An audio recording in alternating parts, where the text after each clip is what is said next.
आपकी सारी कामनाएं और इच्छाएं देवों को देव महादेव पूरी करेंगे। तो अगर आपके घर में पितृदोष है या आपकी कोई विशेष कामना है वो भी पूर्ण होगी। और साथ ही साथ जीवन में कर्ज से जुड़ी समस्या चल रही है तब भी आपको इन उपाय को कर लेना है, आपकी सारी समस्या खत्म होगी। तो पूज्य गुरु जी की कथा को सुनकर ही ये उपाय बहुत अच्छे से समझाएंगे। उसके पहले इस वीडियो को लाइक कर दें और चैनल पर नए हों तो सब्सक्राइब जरूर करिएगा। तो इस वीडियो में हम बात करने वाले हैं 3 उपाय के बारे में जो आपकी कामना पूर्ति, इच्छा पूर्ति, कामना पूर्ति, कर्ज की समस्या और जो दूसरी समस्या है उनको खत्म करेंगे। तो पहला उपाय है कामना पूर्ति के लिए। अगर आपकी कोई ऐसी विशेष कामना है, इच्छा है, विश है जो बहुत दिनों से पूर्ण नहीं हो रही है तो उसके लिए आपको ये विशेष तरीके से उपाय कर लेना है। आपकी सारी मनोरथ, इच्छा, मनसा पूरी होगी। तो इस उपाय में जो सबसे पहले सामग्री हमें चाहिए वो है बेलपत्र। तो आपको लेना है बेलपत्र। कितने बेलपत्र? तो 5 बेलपत्र ले लीजिएगा। और जो बेलपत्र आप लो वो कहीं से भी खंडित नहीं होने चाहिए। और अगर आपको बेलपत्र नहीं मिले तो शिव मंदिर में जाइएगा, शिवलिंग पर चढ़े हुए बेलपत्र को उठाइएगा, शुद्ध जल से धोइएगा और उपाय में उपयोग कर लीजिएगा। इसके बाद जो अगली सामग्री है वो है सफ़ेद फूल। ठीक, तो इस प्रकार से आपको 5 सफ़ेद फूल ले लेना है। ठीक है, ध्यान रखिएगा कि आपको जो केतकी का फूल आता है ना वो नहीं लेना है। उसके अलावा कौन सा भी सफ़ेद फूल हो, ठीक है, लाल फूल हो वगैरह, जौन सा भी फूल आपके घर के आसपास मिल रहा हो वो ले लीजिएगा। इसके बाद जो अगली सामग्री है वो है दुर्वा। तो इस प्रकार से आपको जो हरी वाली दुर्वा आती है ना वो दुर्वा लेनी है। कितनी लेनी है? तो ये भी आपको 5 लेनी है। ठीक, तो यहाँ पर हमने 5 बेलपत्र ले लिए, 5 सफ़ेद फूल ले लिए और 5 दुर्वा ले ली। ठीक, इसके बाद जो अगली सामग्री है वो है जल का लोटा। तो आपको इस प्रकार से तांबे का लोटा ले लेना है। ठीक, और इस तांबे के लोटे में आपको अपने घर से जल नहीं भरना है। ठीक, क्या करना है? तांबे का लोटा तो ले लेना है पर इसमें आपको अपने घर से जल नहीं भरना है। आपको खाली लोटा शिव मंदिर लेकर जाना है। फिर इन सामग्री को लेकर आपको पहुंच जाना है शिव मंदिर। और कब जाना है? तो आपको जाना है प्रदोष काल में। ठीक, शाम के समय में आपको जाकर ये उपाय करना चाहिए। तो शिव मंदिर में जाकर सबसे पहले उत्तर दिशा की तरफ मुंह कर कर खड़े हो जाना है। देखिए यहाँ पर हम जो जल का लोटा लाए हैं वो खाली लाए हैं। ठीक, तो यहाँ पर हमें जल की व्यवस्था कैसे करनी है? तो देखिए जब आप शिव मंदिर जाते हो, मान लीजिए शिव मंदिर, ठीक, तो शिव मंदिर के बाहर बहुत सारे लोग ठेला वगैरह लगा कर बैठते हैं, उनके पास फूल पत्ती वगैरह रहती है। तो उन्हीं से आपको एक बाल्टी लेनी है और उसमें आपको जल भर लेना है। ठीक, और उस बाल्टी को उठाकर आपको जाना है शिव मंदिर के अंदर। ठीक, तो इस प्रकार से आपको एक पानी की बाल्टी भरकर शिव मंदिर में चले जाना। अब इस उपाय को कैसे करना है वो ध्यान से सुनिएगा। देखिए यहाँ पर हमारे पास है 5 दुर्वा, 5 बेलपत्र और 5 सफ़ेद फूल। तो आपको क्या करना है? आपको एक दुर्वा उठानी है, एक बेलपत्र उठाना है और एक सफ़ेद फूल उठाना है। तीनों सामग्री को सबसे पहले आपको शिवलिंग के ऊपर समर्पित कर देना है, श्री शिवाय नमस्तुभ्यम का स्मरण करते हुए। इसके बाद क्या करिएगा? फिर इस बाल्टी में से एक जल का लोटा भरना है और उन तीनों सामग्री के ऊपर समर्पित कर देना है, श्री शिवाय नमस्तुभ्यम का स्मरण करते हुए। अब यहाँ पर आपके पास बचे हैं 4 दुर्वा, 4 बेलपत्र और 4 फूल। ठीक है, तो इस बार भी आपको सेम प्रोसेस करना है। एक एक सामग्री आपको शिवलिंग के ऊपर समर्पित कर देना है, फिर एक जल का लोटा समर्पित कर देना है। तो इस प्रकार से आपको 5 दुर्वा, 5 बेलपत्र और 5 फूल शिवलिंग के ऊपर समर्पित करना है। तो इस प्रकार से आपको 5 दुर्वा, 5 बेलपत्र और 5 फूल शिवलिंग के ऊपर समर्पित करना है और उसके बाद एक जल का लोटा समर्पित करना है। तो इस प्रकार से आपको 5 जल के लोटे समर्पित करना है ये 5 सामग्री समर्पित करने के बाद। तो इस विशेष प्रकार से इस उपाय को आपको करना है। ठीक, तो आपके पास जो भी सामग्री है उनको समर्पित करने के बाद क्या करिएगा? आपको यहाँ पर बैठ जाना है और बैठकर महादेव जी से कामना करना है कि हे महादेव जी, हमारी जो विशेष मनोकामना है, जो इच्छा है, जो बहुत दिनों से पूर्ण नहीं हो रही है, तो हे महादेव जी वो संपन्न हो, ऐसी कामना आपको वहाँ पर कह लेनी है। इसके बाद आपको घर चले जाना है, आपकी वो कामना बहुत जल्द पूर्ण होगी। अब जान लेते हैं गुरु जी द्वारा बताया गया अगला उपाय। देखिए ये जो उपाय हम बताने वाले हैं ये विशेषकर पितरों को खुश करने वाला है। अगर आप पितरों को खुश करते हैं तो आपके घर में कभी धन की कमी नहीं होगी, आपका व्यापार अच्छा चलेगा, आपकी दुकान अच्छी चलेगी। ठीक है, नौकरी में जो समस्या आ रही है वो खत्म होगी। साथ ही साथ अगर घर में समस्या है, खासकर अगर बीमारी है, तो वो बीमारी भी खत्म होगी। तो मात्र आपको पितर को खुश करना है, उसके बाद सारी समस्या आपके घर से छू हो जाएगी।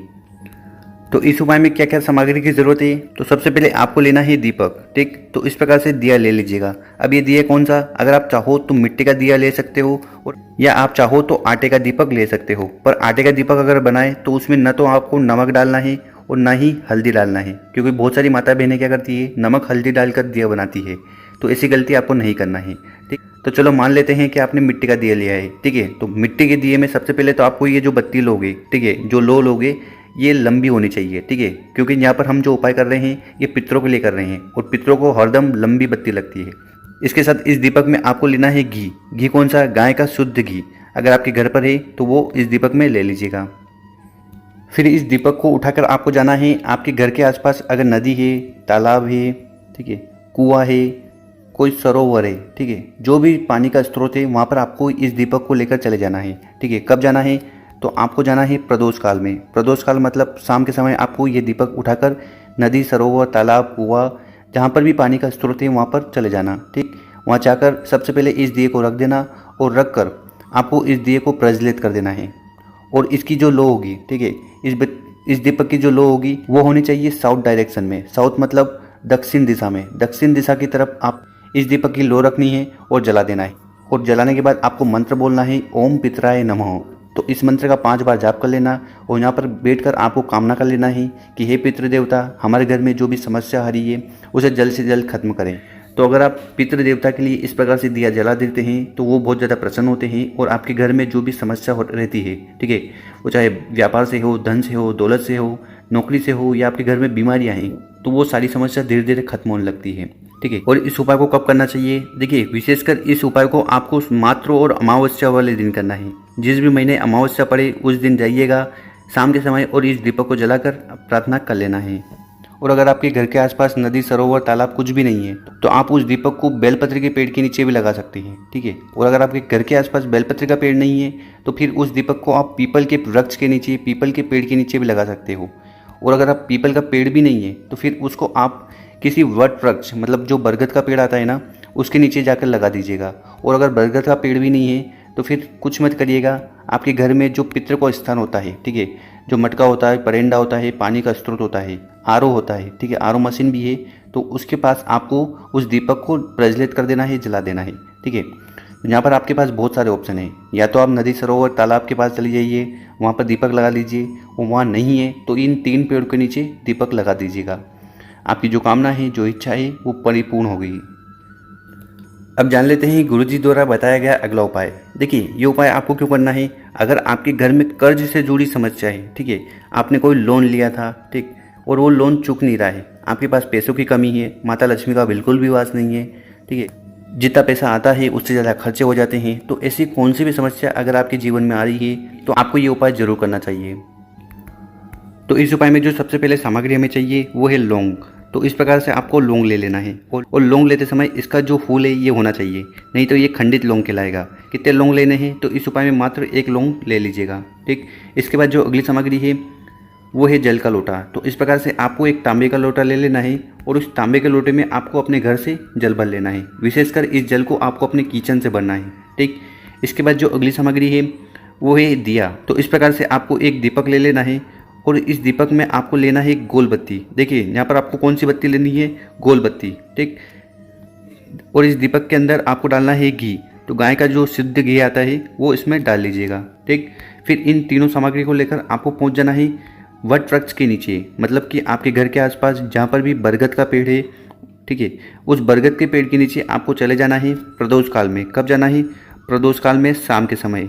बहुत सारे लोगों को नहीं पता कि प्रदोष काल कब होता है। देखिए, जब सूर्य अस्त हो रहा हो उसके 45 मिनट पहले से लेकर जब सूर्य अस्त हो चुका हो उसके 45 मिनट के बाद के समय को प्रदोष काल कहते हैं। इसी काल में आपको जाकर ये उपाय करना है। तो यहाँ पर जाकर क्या करिएगा कि जो आप अपने साथ एक दीपक लाए हो, ठीक है, गोल बत्ती का, उसको आपको सबसे पहले उठाना है और बरगद के पेड़ में समर्पित कर देना है, रख देना है, और रखने के बाद उसको जला देना है, प्रज्वलित कर देना है। और प्रज्वलित करते समय आपको बटकेश्वर महादेव का स्मरण करना है। कौन से महादेव? बटकेश्वर महादेव। देखिए, कर्ज मुक्ति के लिए बटकेश्वर महादेव जी का स्मरण बहुत ही आवश्यक है। तो यहाँ पर आपको उनका नाम स्मरण कर लेना है।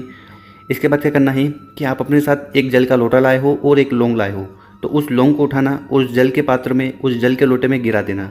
ठीक, और फिर उस लोटे को उठाकर आपको वहीं बरगद के पेड़ में उस जल को समर्पित कर देना है, बटकेश्वर महादेव का स्मरण करते हुए।